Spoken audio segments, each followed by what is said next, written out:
Muito bem, temos que exaltar, temos que falar muito desse título do Flamengo, o título do Algarve, galera. Afinal de contas, o Flamengo venceu o maior time de Portugal dentro de Portugal, com mais torcida do que o anfitrião da casa, cara, o mandante. Isso é ou não é surpreendente? É, né? Parabéns à torcida rubro-negra, parabéns a todos vocês que foram no estádio do Algarve apoiar, incentivar e vibrar, né, cara, com mais um título do nosso amado Flamengo, ó. Que demais, galera. A imprensa de todo o planeta só não está falando desse jogo por causa da Copa, galera. Porém, tem muitos aí, ó, que tem dorzinha de cotovelo e finge que esse jogo não aconteceu. Mas aconteceu, viu? Ah, se fosse o Palmeiras que fosse lá e vencesse o Benfica como o Flamengo venceu. O Flamengo tinha 11 desfalques. Essa imprensa estaria tendo orgasmo, né? Perdão da palavra. Mas é isso que eu queria falar, só para dar aquela cutucadinha, né? Se fosse um outro time aí. Vamos lá pro vídeo, deixa o like, se inscreva aqui no canal e ative o sininho. As imagens são da ESPN Brasil, link na descrição como créditos. Podem exaltar o Mengão, fala aí. De Flamengo, Bruno Andrade, vamos falar sobre o título do Flamengo ontem, o troféu de Algarve, que o Flamengo venceu o Benfica por 2-1. E você tem detalhes, bastidores desse jogo, que foi muito quente. E até um cara que acabou levando várias porradas ali durante esse jogo. Que beleza. Foi o Prestiani, lateral do Benfica, que aí o Emerson Royal deu nele, o Pulgar. Mas eu Atacante, perdão, falei lateral, mas o Prestiani. E você tem bastidores desse jogo, quero ouvir de tudo desse troféu que o Flamengo conquistou nessa intertemporada, mini temporada aí. Lembrando que o Flamengo não perdeu nessa intertemporada, invicto, empatou com o River Plate 2-2, marcou o Bruno Henrique, depois Samuel Lino, 2-0 contra o Lausanne da Suíça, marcaram o Wallace Yan e também o Lohan, e no jogo de ontem, o jogo mais difícil, até pela grandeza do Benfica, jogar em casa, entre aspas, né? Porque como eu disse no começo da live, tinha mais rubro-negro do que torcedor encarnado. O Flamengo venceu por 2-1, gols do Samuel Lino e também do Wallace Yan, que entrou mais uma vez muito bem na equipe, continua como jogador para ser negociado, tá? É importante frisar, mas ganhou muitos pontos com o Leonardo Jardim durante essa intertemporada. O próprio Lohan, que é um jogador que volta de empréstimo da Itália, que o Flamengo vê com bons olhos uma venda, foi outro jogador jovem que aproveitou as oportunidades. O Samuel Lino, disparado ontem, foi o melhor jogador, deu uma canseira absurda nos zagueiros do Benfica. Cara, eu tenho que parar o vídeo aqui para elogiar o Samuel Lino. Ele voltou a jogar muita bola, galera. Não é de hoje, né? A gente já sabe que ele vem jogando bem faz tempo. Parabéns ao Samuel Lino aí, reencontrando, né, cara, os bons momentos dele, né? Nos defensores do Benfica, até para trazer um pouco mais de contexto e atualidade, o Benfica jogou sem 6 jogadores importantes, 6 jogadores, no caso, mundialistas, né? Entre participação e férias, o Benfica entregou para a Copa do Mundo 6 jogadores, o Flamengo entregou 9 e não tinha também o Léo Ortiz à disposição, ou seja, foram 10 desfalques, só que ainda assim o Flamengo foi superior, 11. Foi mais equipe, abusou um pouco também da agressividade, da intensidade, especialmente o Emerson Royal, deu 3 pancadas ali, uma delas no próprio Prestiani, e terminou o jogo sem cartão amarelo, o que foi um absurdo. Nesse ponto, assim, volto a dizer, foi um Flamengo muito intenso, muito agressivo. O Emerson Royal foi aquele que passou um pouco do ponto, mas continuou em campo. No geral, o Flamengo foi superior, primeiro porque está mais rotinado, né? O Benfica começa um trabalho agora, vem de férias, pré-temporada, saiu o José Mourinho, entrou o Marco Silva, sem 6 jogadores importantes, enfim, dando muito espaço para a molecada, jogadores contratados recentemente, consigo entender ali a atuação um pouco abaixo do Benfica, mas ainda assim, muito mérito do Flamengo. O Flamengo foi para cima, incomodou, pressionou alto, volto a dizer, o Samuel Lino fez um jogo brutal, um jogo espetacular no meio-campo. O Johnny, lateral esquerdo, que é zagueiro, mas também é lateral esquerdo, na vaga ali do Ayrton Lucas, fez um bom jogo, incomodou bastante. O Johnny, para quem não se lembra, é um dos jogadores no Brasil que é agenciado pela Rafaela Pimenta, que é a empresária do Haaland. Aliás, quando ela participou com a gente aqui no Fala Fonte, nos deu uma exclusiva, eu cheguei a perguntar do próprio Johnny, e ela colocou muita expectativa em cima desse jogador, 19 anos, vem ganhando aos poucos espaço no Flamengo. Como eu disse, é central, joga para a esquerda, o Flamengo já renovou o contrato do Alexandro, então o Johnny vai ter ali uma certa dificuldade para ganhar espaço, mas aproveitou bem, no caso, então, essa intertemporada. Muitas coisas para falar aqui. A primeira eu já reforcei bastante. O Flamengo foi mais equipe, mereceu a vitória, fez por merecer a vitória. O Flamengo bateu um pouquinho, mas foi muito intenso, até pela rotatividade alta. É uma equipe mais rotinada do que o próprio Benfica. O estádio do Algarve, volto a dizer, lotado de flamenguistas, de rubros negros. Era praticamente mesmo um quase mini Maracanã no estádio do Algarve, muito mais mesmo torcedores do Flamengo do que propriamente do Benfica, e teve impacto dentro de campo, porque o Flamengo já entrou mordido por duas questões básicas, tá? Existe sim hoje, e quem acompanha as redes sociais percebe muito bem, uma rivalidade que é cultural, que é política, que é geopolítica, que também envolve futebol, envolve cultura, tantas coisas entre Brasil e Portugal. Uma rivalidade sadia muitas vezes, infelizmente.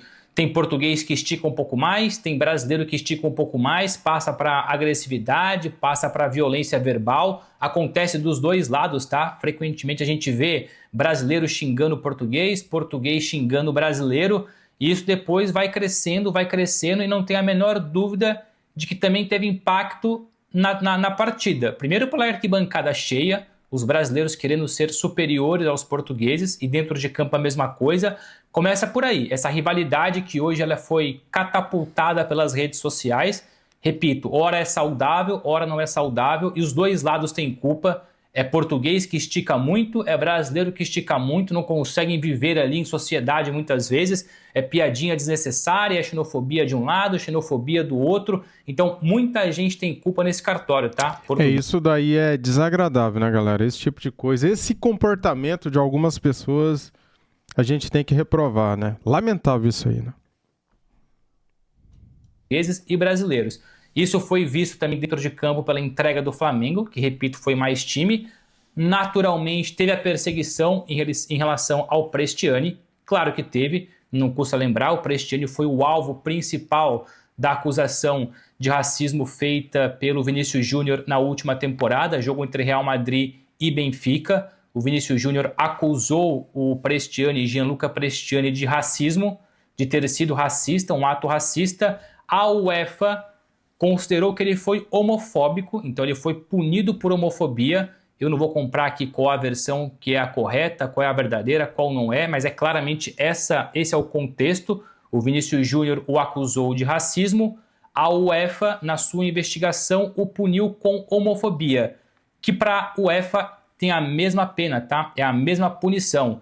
Se fosse punido por racismo, X jogos. Se fosse punido por homofobia, os mesmos X jogos. Então foi punido na mesma, só que o torcedor flamenguista, o torcedor rubro-negro, comprou a versão, naturalmente, do ato racista e foi perseguindo o Prestiani ao longo do jogo, com gritos de racista, com gritos de jogador preconceituoso. Os jogadores do Flamengo também foram para cima do Prestiani, ora o Emerson Royal, ora o Johnny e também o Pulgar. Foram esses três jogadores que chegaram mais forte no Prestiani, e sem dúvida alguma por conta do carinho pelo Vinícius Júnior. E se houvesse dúvida, se existisse dúvida de que a pancadaria enfim, chegar forte no Prestiani não tinha ou tinha a ver com o Vinícius Júnior, é só ver depois a comemoração do gol do Wallace Yan, o gol do 2-1, o gol da vitória. O Wallace Yan corre para a bandeirinha e dança e comemora da mesma forma que o Vinícius Júnior comemorou, e que depois aconteceu tudo aquilo que aconteceu entre Vinícius Júnior e Prestiani. Então, claramente foi um Flamengo mordido, rotinado, mais equipe, querendo mostrar que o Brasil, nesse ponto do futebol hoje, é superior ao Portugal, ou o Flamengo é superior ao Benfica, e muito por culpa também dessa rivalidade Brasil e Argentina, mas essa perseguição que começou não, né? Mas que os flamenguistas colocaram, os rubros-negros colocaram para cima do Gianluca Prestiani. Perfeito, Bruno Andrade. Top. Agora esse like tem que explodir, porque André... E, galera, o Wallace Yan saiu grandão depois desse jogo, hein, cara? Por tudo que ele fez nos dois jogos aí, fazendo gols, né? E daí, ele fez essa reverência, essa moral, né, cara? Dançando ali, como se fosse uma comemoração pro Vinícius Júnior, né? Top demais. O Wallace Young ganhou muitos pontos com a torcida. Um trecho do Boto dando uma entrevista exclusiva para o Bruno Andrade falando sobre reforços. Coloque aí na tela, produção. Eu me obrigo a perguntar de 2 nomes, até porque são os mais falados, ou foram mais falados, e também responde se bem entender. E não vou passar para além desses. Danilo, o do Botafogo, e o Marcos Antônio, do São Paulo. São jogadores que você tem interesse, ainda tem interesse, se já tiveram, não tem mais, se há uma possibilidade. Esses dois, eu não vou te perguntar de outros nomes, esses dois específicos. Eu vou-te dizer que são 2 excelentes jogadores, completamente diferentes, embora joguem em posições semelhantes, são completamente diferentes em estilo e modelo de jogador, mas são 2 excelentes jogadores, é aquilo que eu te posso dizer. E aí, Bruno Andrade, ele deu uma esquivada nessa resposta aí. O que você sentiu ali nos bastidores, na conversa com ele, nessa entrevista, como você bem trouxe aqui no Fala Ponte? Na íntegra, estará disponível amanhã na ESPN. Reforços do Flamengo, para atualizar a nação aqui no nosso chat, o Márcio Cláudio perguntando, pode pintar. Você já também trouxe no Fala Fonte que não serão investimentos altos, né? É isso, Felipe. Ele se esquivou desses 2 nomes, 2 bons jogadores, 2 jogadores que naturalmente foram observados pelo Flamengo, que interessam, ou pelo menos interessavam o Flamengo, o Danilo do Botafogo e o Marcos Antônio do São Paulo. Aliás, Marcos Antônio que trabalhou com o Boto durante muitos anos no Shakhtar Donetsk da Ucrânia. Trazendo um bastidor aqui, para além de explicar mais o contexto dessa resposta, na entrevista ele fala do Danilo e do Marcos Antônio, e no pós-entrevista em off, ele até brincou assim: se você me perguntasse do Luiz Henrique, do Zenit, a resposta também seria a mesma. Ou seja, 3 jogadores que são frequentemente comentados nos bastidores do Flamengo, nas redes sociais, mas que claramente não serão contratados pelo Flamengo. A não ser que, e aqui é uma ressalva muito importante, o Flamengo só projeta negócios, enfim, por um único jogador acima de 20 milhões de euros se vender um jogador importante nessa mesma faixa de valor. Por exemplo, se vender o Arrascaeta, ou se vender o Pedro, se vender o Pulgar nem tanto porque a multa dele é baixa, mas se vender o Léo Ortiz, aí sim o Flamengo cogita... Mas daí não compensa, né, cara? Trocar 6 por meia dúzia não compensa, né? Tipo assim, para você comprar um jogador bom, você tem que vender um jogador bom. Daí não adianta nada, né? Pagar 20, 25 milhões de euros por um reforço. Mas a ideia é manter a base, não só a base, como os suplentes de luxo, os reservas de luxo, por exemplo, o Emerson Royal, que, enfim, o Varela é mais titular do que ele, eles alternam bastante, mas o Flamengo recusou 9 milhões de euros pelo Emerson Royal. Então, respondendo primeiro sobre isso, o Flamengo só contrata acima de 20 milhões de euros um jogador se vender um jogador equivalente. Caso contrário, serão contratações pontuais, jogadores importantes, bem escauteados, bem analisados, mas que não custarão caro. Ou seja, claramente não será o Danilo, claramente não será o Marcos Antônio e claramente não será também o Luiz Henrique, 3 jogadores que, conforme eu disse mais cedo, são falados constantemente para o Flamengo. Um Flamengo que vai contratar pelo menos 3 jogadores, palavras do próprio Boto recentemente, não para mim, mas se eu não me engano para a coluna do Fla. O Boto, que está em Portugal ainda, deu algumas entrevistas, uma delas para nós, e ela vai na íntegra amanhã na ESPN, no site da ESPN, no Fala Fonte, entre outros canais da casa. Conta um pouco sobre os bastidores da chegada dele, a quase saída dele, a situação financeira do Flamengo, como é que vai ser a busca por reforços, a saída conturbada do Felipe Luiz, a avaliação que ele tem do Felipe Luiz agora no futebol francês, no futebol europeu, fala de Cristiano Ronaldo, fala de Neymar, fala da rivalidade Palmeiras e Flamengo, fala do Caio Jorge, explica o porquê de o Flamengo não ter conseguido contratar o Caio Jorge, fala dessa possível rivalidade criada agora também com o próprio Cruzeiro, que é a terceira grande força no Brasil em relação a investimento financeiro. Então é uma entrevista bacana, tem muito suco, tem muito conteúdo. Já pingamos algumas coisinhas no começo da semana, trouxemos essa frase agora, amanhã vem mais. Mas é isso, para não monopolizar o assunto e até colocar o nosso querido André Plihal para falar, é isso. O Flamengo não vai contratar Danilo, Marcos Antônio e Luiz Henrique. Esses nomes só passam a entrar em pauta se o Flamengo vender bem, mas a ideia é não vender bem, é vender alguns jovens, fazer ali um equilíbrio financeiro, ter fluxo de caixa e contratar jogadores pontuais com o aval, consentimento total do Leonardo Jardim. Aliás, ele explica bastante isso, como era o trabalhar com o Felipe Luiz no mercado, avaliação de jogadores, saídas e entradas, e como é trabalhar hoje com o Leonardo Jardim. Explicou que são perfis totalmente distintos em relação ao mercado. Daqui a pouquinho o Bruno Andrade tem mais uma informação. Perguntaram aqui no chat, foi o Elton Corinthians falando sobre... Eu quero que você responda o Jorge Barroso, no caso, e se você pudesse escolher, se você estivesse na pele do Boto, tivesse que escolher ali entre Danilo e Marcos Antônio, quem você levaria para o Flamengo? Responde essas duas aí. O Danilo. Acho que o Danilo é mais jogador, embora de estilo completamente diferente. Como disse o próprio Boto ao nosso Bruno Andrade, achou que o Danilo, potencialmente falando, tem um teto muito mais alto do que do Marcos Antônio, mas para o São Paulo de hoje, humildezinho, o Marcos Antônio faz uma falta brutal. A questão é que ele não consegue também no São Paulo ter muita continuidade. O Marcos Antônio vira e mexe, tem algum probleminha médico. E sempre que desfalca o São Paulo sente demais. Para o São Paulo seria terrível perder o Marcos Antônio. Como estamos falando de meio-campistas... Eu também tenho saudades.